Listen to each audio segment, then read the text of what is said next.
So today I'm going to be doing a Risa Does Makeup tutorial, and I am going to be recreating this eye look that she does in this video. So this is the palette she used in her video. She said she used Milani Eyeshadow Primer. So I got my base done, now onto eyeshadow. She first goes into changes in tawny. She then does small circles and brings it into her crease. Then drags it around her lower lash line. Then goes into outgoing.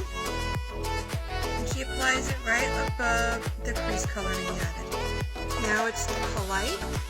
She applies this onto the brow bone. Next is brilliant.